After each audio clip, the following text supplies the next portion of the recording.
It's 6 p.m. here in Finland. That means it's 8 o'clock Pacific, 11 a.m.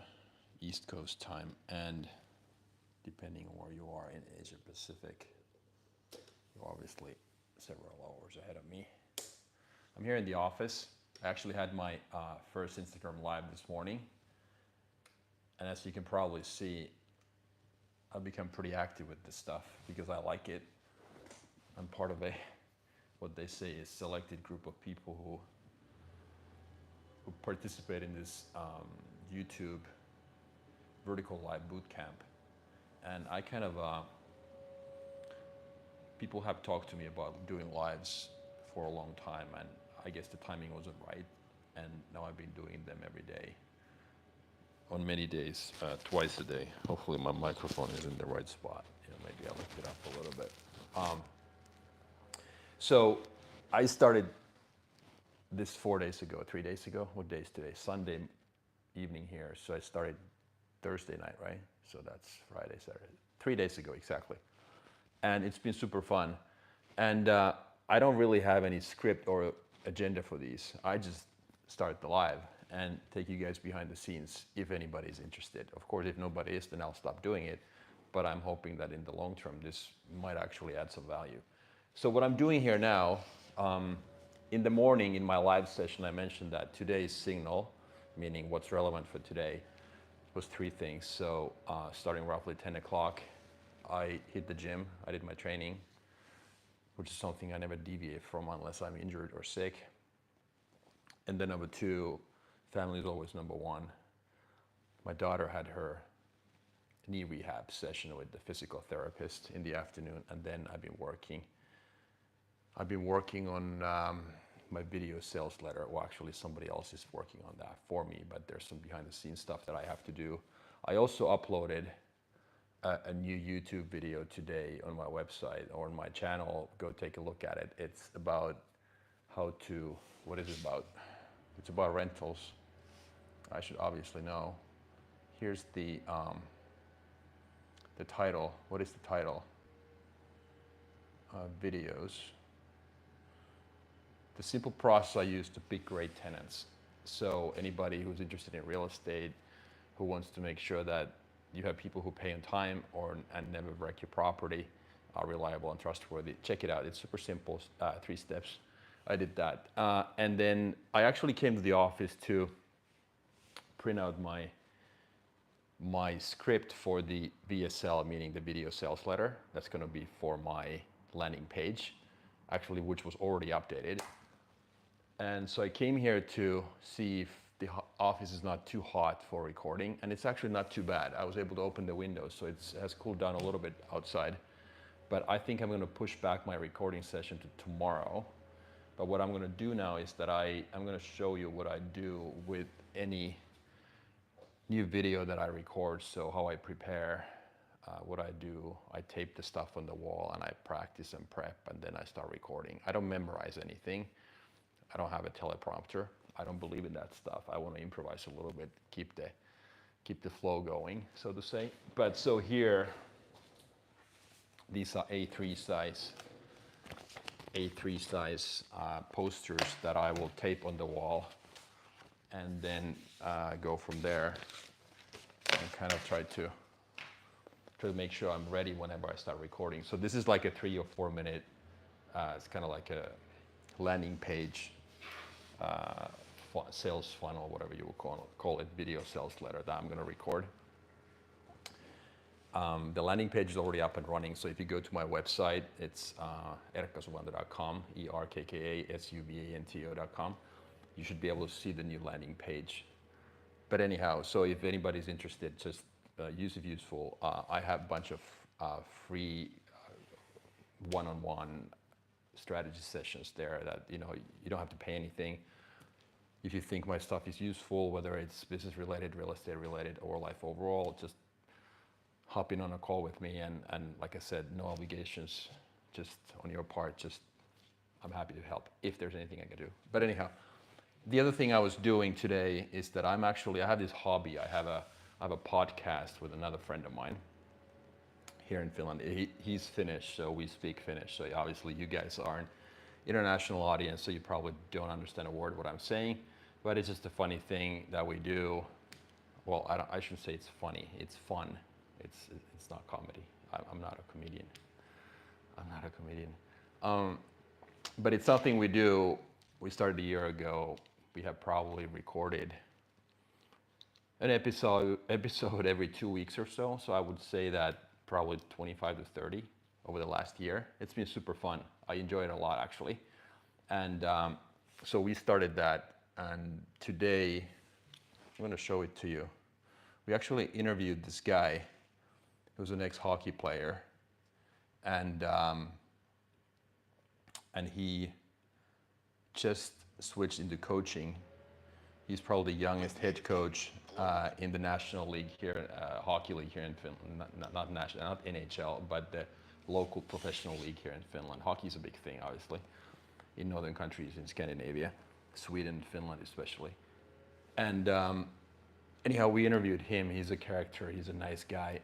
And I just actually published that video. And let me see if I can pull it up here. I'm just so lost every time with this user interface. Okay, so I'm gonna show you videos. Yeah, that's what it looks like. So the channel, I don't know, well, you won't be able to see almost anything. But anyhow, so we got 3 people online. We had a very interactive session this morning actually. I was online for like 70 minutes. And there were a bunch of questions. So if you have anything on your mind, like I said, I don't have a script for this stuff. I want to start the live and start talking about stuff, and then, we'll see what happens. But yeah, what I'm going to do now is that I'm going to actually elevate this thing, raise this up, and you can see what I do. Well, that's my whiteboard where I record all my long YouTube videos. So here's where I usually tape let's do this. It's getting hot in here. It's crazy. We've had this heat wave here in Finland. So here's what I do. Whenever I preparation in my opinion is 80%. So obviously your message has to be on point, but if you haven't prepared, there's no way you can present your ideas. And believe it or not, it's actually super hard, at least for me, to keep it simple. I mean, I naturally talk a lot. You have probably noticed that. If you watch any of my stuff, I could talk for hours. It's not always a good thing, especially when you need to simplify your message. You know what I mean? And I'm the biggest believer in simple things in life. Simple is always beautiful and effective. If you think about business, all the greatest business ideas and concepts have always been simple. And people make the mistake often that they complicate things. They think that it's the business idea, the lighting is off. People think that the business ideas need to be super complicated in order for them to be successful. FedEx started with the simple value proposition of, okay, we're going to do this exact same thing that the United States Postal Service does, but we're going to do it in half the time. It doesn't get more simple than that. We're going to do the exact same thing, but in half the time. Value is always related to, people are always willing to pay for time and convenience. Think about it. So how can I make it faster? How can I make it more simple? And how can I make it more affordable or cheaper for the paying customer? That's always where the value is. Several people smarter than me talk about value a lot. Alex Hormozy is one. I mean, I just love his content overall regarding this part of the business equation. So if you want to go deeper into that, so just read his books or watch his content. But like I said, we often make the mistake of making things way too complicated. And I mean, it's not just him. Warren Buffett talks about it.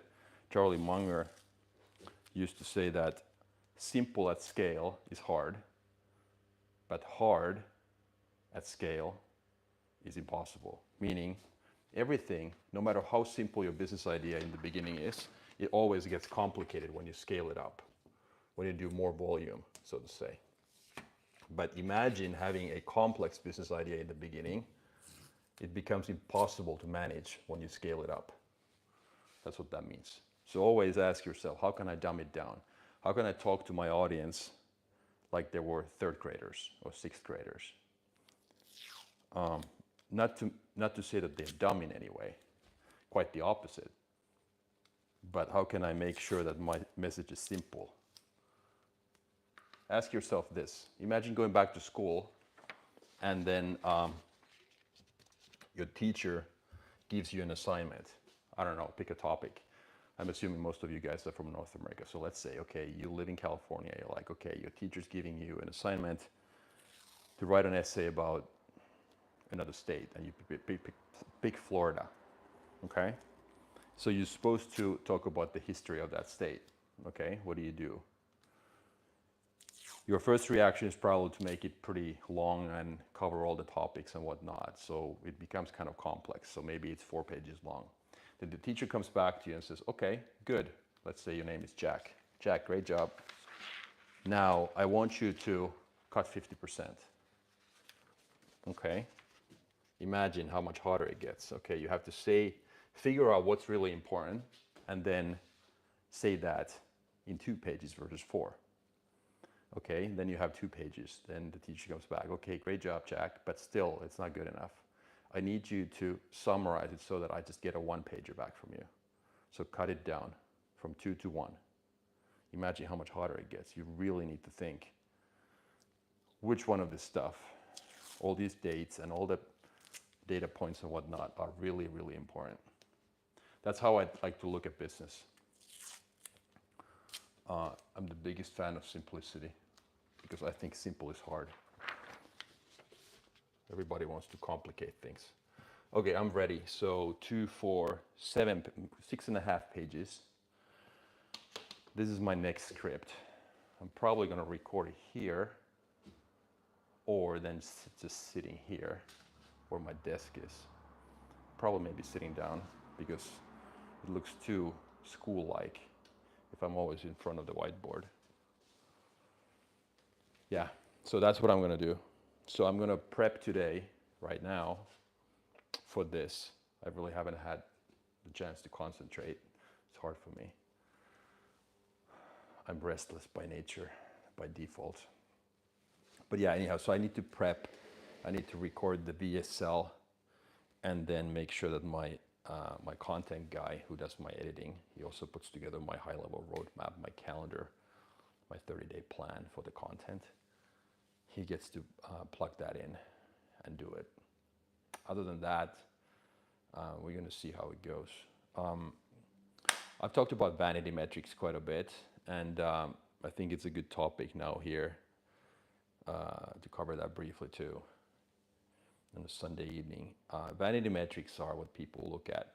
And when I started a year and 3 or 4 months ago, I started with basically zero name recognition. And that's how I wanted it, because I wanted to test myself and see how good I truly am.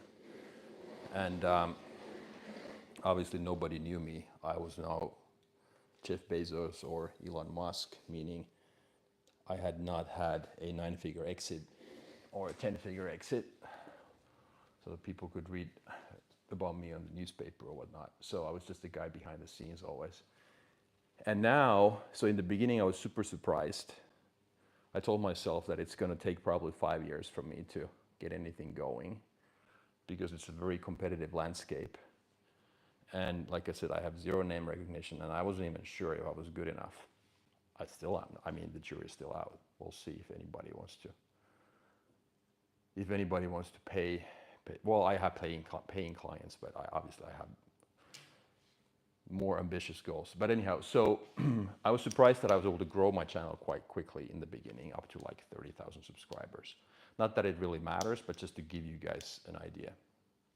And it took me like 9 months. And then ever since, I've been flat, basically. And nothing has been really working in terms of views and you know, all the kind of quote-unquote vanity metrics. The feedback has been primarily positive all the time.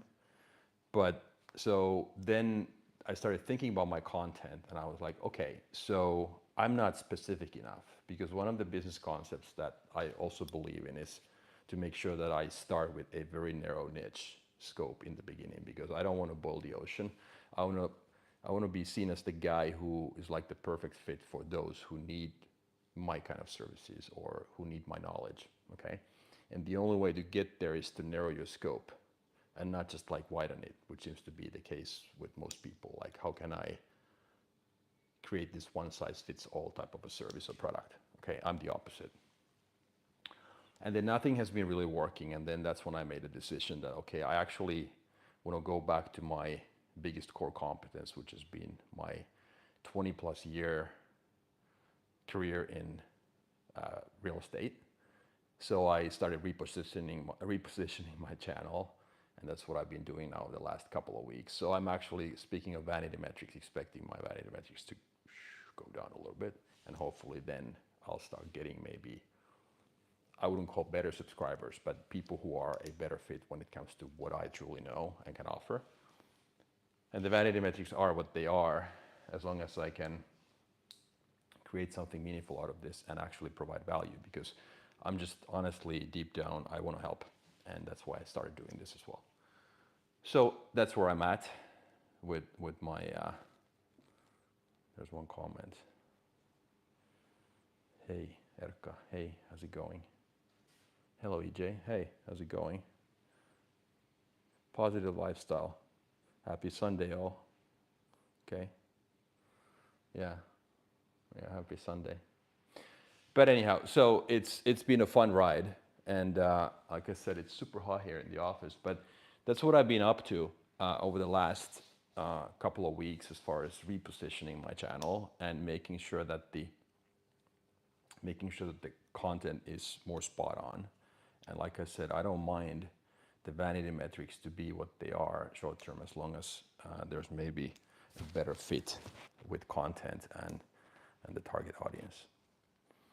What else? So tomorrow morning again, I'm planning on, before I hit the gym, I'm gonna hop on a call or start another live and probably talk about the same stuff. So what's signal, what's noise for that day? What do I need to accomplish? And I think tomorrow's signal is gonna be get that thing done, recorded that VSL, and other than that, plan my next video, start that prep work. The topic I already have, high level topic in mind, which I don't remember, by the way, right now.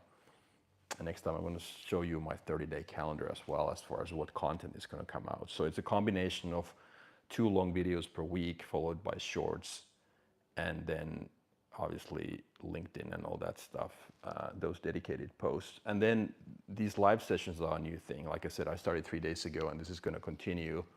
And it's going to be one of those things that I'm going to do at least, I don't know, I mean, I can't make a promise here that I do it 7 days a week, because I hate breaking promises. I just, that's not me at all. One of my core values is to make good promises and keep them all. So if I now say that I'm going to do it every single day, I probably take it too seriously if I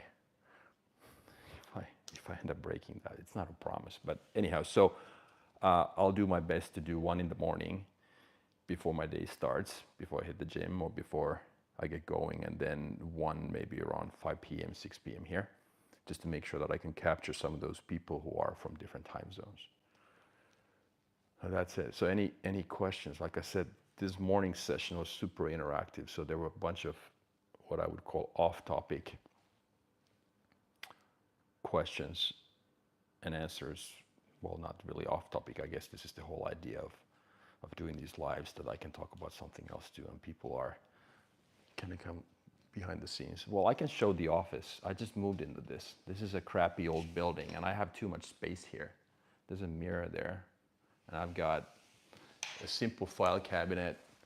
I have a simple file cabinet. I have a white couch that looks pretty dated. And then I've got my printer. I got my whiteboard. And that's about it. That's all I need. That's where I record all my videos. So it's, I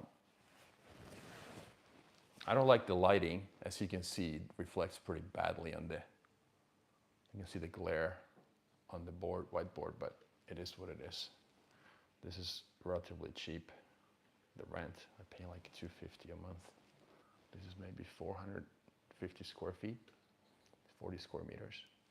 More than plenty for me. But like I said, the problem is that it's been so hot outside over the last 2 weeks or so. And I don't have AC here, so that's kind of like the only thing, the only downside. The only downside.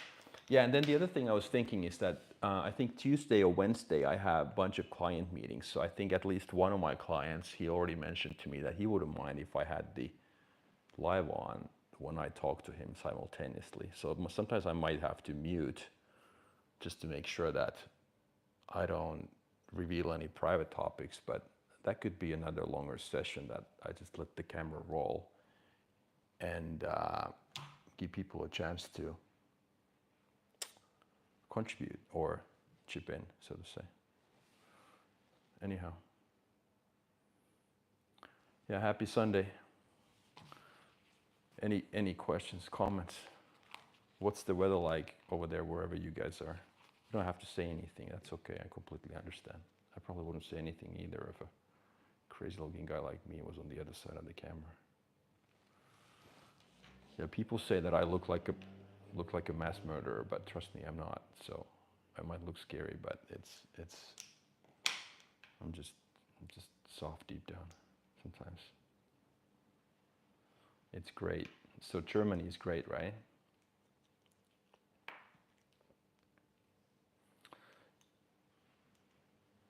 I'm sure it's getting hotter in many places. We're approaching the end of the, well, I guess midsummer, end of the summer in many places. So. But anyhow, so I'll probably, yes it is. Yes it is. Good stuff. Good stuff. Anyhow, I truly enjoy this. I mean, it's like, I don't know, I've been a talker. I've been somebody who wants to lecture and preach and whatnot. Express my opinions is maybe the right word, but I truly enjoy this. I still have a hard time, figuring out what the long-term view of the picture of these lives is. I mean, I do get that. I mean, like I've been reading a lot, so let me rephrase that. So I guess what's still unclear to me is as far as, my picture in that grand scheme of things. So like, how do I fit into that? But maybe this is the way I can build a deeper connection with the audience. And I truly understand that and respect that. And I think that's super valuable. And I think the future of social media is on these live platforms. I honestly think so. So I think that's going to be great. And the post-production is not there. There's really no requirements other than maybe just redoing the title. And I think that's really interesting to see how this develops. So, but with that, I'm going to end it here, and I'll catch up with you guys probably tomorrow morning my time. So, okay, take care. Happy Sunday.